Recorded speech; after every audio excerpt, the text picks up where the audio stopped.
તો મોડાસામાં બાજકોટ પાસે બિયરનો જથ્થો ઝડપાવાનો મામલો, જેમાં બાઇક પરથી બિયરનો જથ્થો ઝડપાઈ ગયો છે।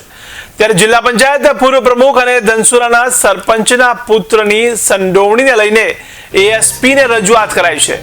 ત્યારે ગત 17 એપ્રિલે 24 નંગ બિયરના જથ્થા સાથે પોલીસે બેની અટકાયત કરી હતી। ત્યારે દારૂના જથ્થા સાથે ઝડપાયેલા આરોપીએ અતિથ ચૌધરીનું નામ આપતા રજૂઆત કરાઈ। ત્યારે ભાજપના સિનિયર મહિલા નેતા હેમલતાબેને તટસ્થ તપાસ કરવા પોલીસ વડાને રજૂઆત કરી છે। ત્યારે હેમલતાબેને રાજકારણ મારા સાથે ખેલવા જયચંદોને ખુલ્લી ચેલેન્જ ફેંકી છે।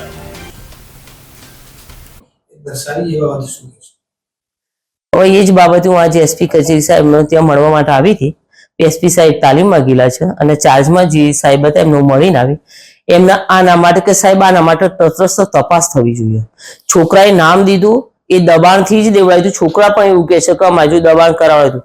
એમને એવું પૂછ્યું ભાઈ ક્યાંના છો તમે? તો કે ધનસુરાના। કે ધનસુરાના તમે કોને ઓળખો છો? એમ તો કે અતિતભાઈનો। તો કે કયા અતિતભાઈ? કે હેમલતાબેન સરપંચના છોકરા। એમ એટલે હવે પ્રતિષ્ઠિત વ્યક્તિઓમાં કોણ ના ઓળખતું હોય? બધા ઓળખતા હોય એને નોર્થ। અને પછી એ બધું પતી ગયું પછી આખી રાત વચ્ચે ગઈ અને બીજા દિવસે એ છોકરાઓએ જ્યારે ફિંગર આપવા માટે કે એમના કઈ કામ કાર્યવાહી માટે આવ્યા છે ત્યારે એમને એવી વાત કરી કે ભાઈ તાર અતિતભાઈનું જ નામ દેવાનું છે। અને જે પેલો ભાઈ જે કોન્સ્ટેબલ છે મૌલિક એને જે વાત કરી કે જો ભાઈ તું અતિતભાઈનું નામ દેજે નહીં તો હું કે તારા રિમાન્ડ લઈશ।